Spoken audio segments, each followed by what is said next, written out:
In the previous module, you were briefly introduced to Redux. So we saw the various parts of Redux. We saw the role that the reducers, the state, the store, and the action plays in our Redux support for our React application. Now, we briefly examined actions in the previous lecture when we introduced you to Redux. What are actions and how are they created and how are they used in our Redux? This is what we will discuss in this lecture. And then in the two exercises that follow, we will deal with creating our first set of Redux actions. So what exactly are Redux actions?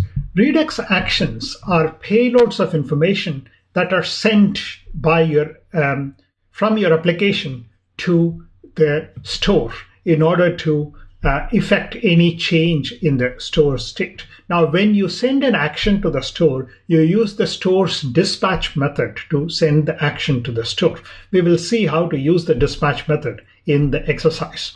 Now, when the action is constructed, what exactly does the action contain?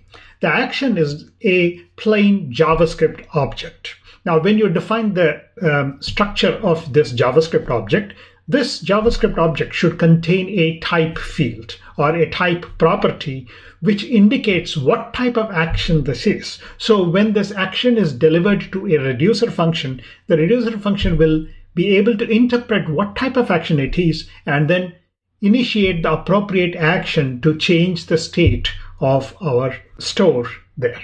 So the type field is essential, or the type property is essential in the JavaScript object. The rest of the JavaScript object can contain anything that is meaningful to your application, any data that is required for the action to be created. Now, this is what we will refer to as the payload, which comes as part of your action. Now, in the exercise, you will see examples of how we construct the action, and then we'll see what goes into an action JavaScript object. And you will specifically notice that there will be a type field that is specified for each action.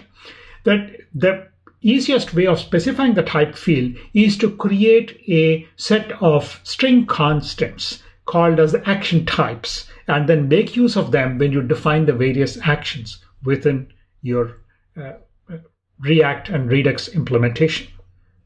To help us generate various actions, we make use of action creators. The action creators are nothing but functions that will return the action JavaScript object. So this function encapsulates the process of creating this action JavaScript object. The action creator is nothing complicated. Now, the resulting action object can then be passed to your store through the dispatch action. So you will use the action creator to create an action object and then dispatch it to your store using the store dispatch method.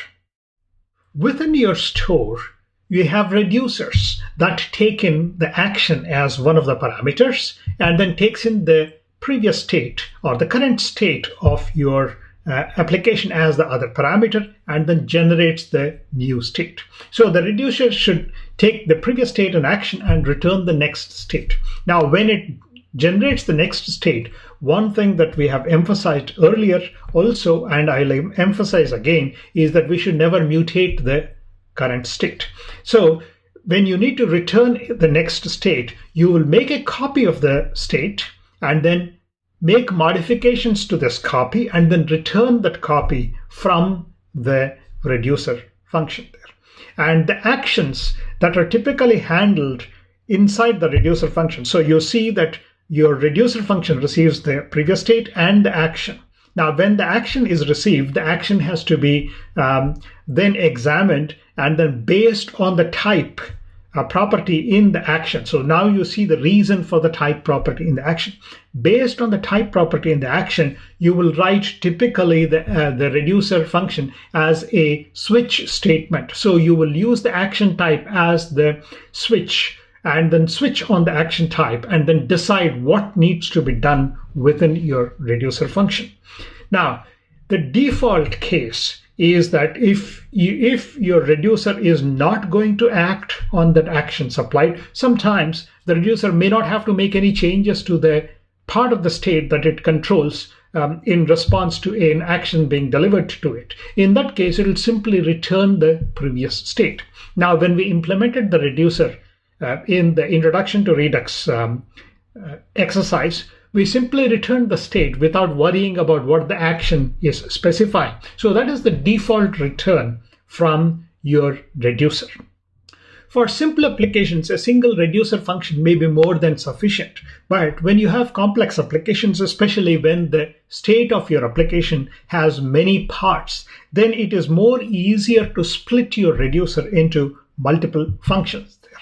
So depending on the shape of the state, you can split the reducer into multiple functions, and then each such function will be dealing with one part of the state. And then after that, you can recombine them to form the overall reducer function. Let's take a quick look at the shape of our state in the example application that we have been working on so far.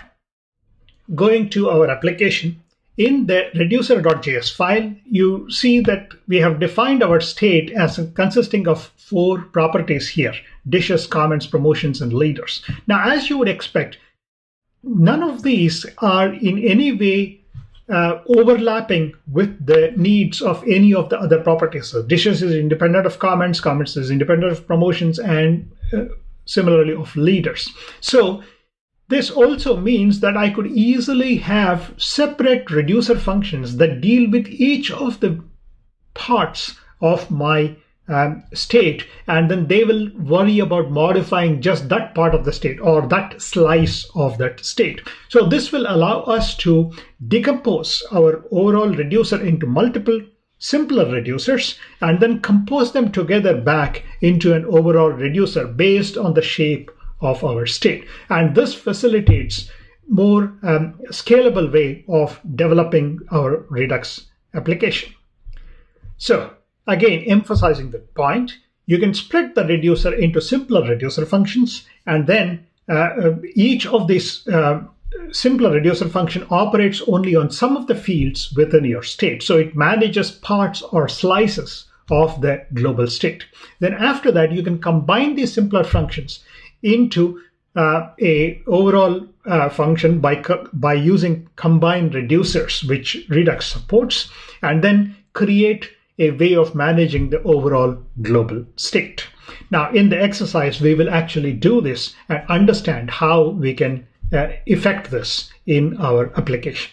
With this quick understanding of Redux actions, action creators, and how we can split and combine reducers, let's move on to the 2 exercises where we will first split our reducer into multiple reducers and then combine them together in our Redux implementation.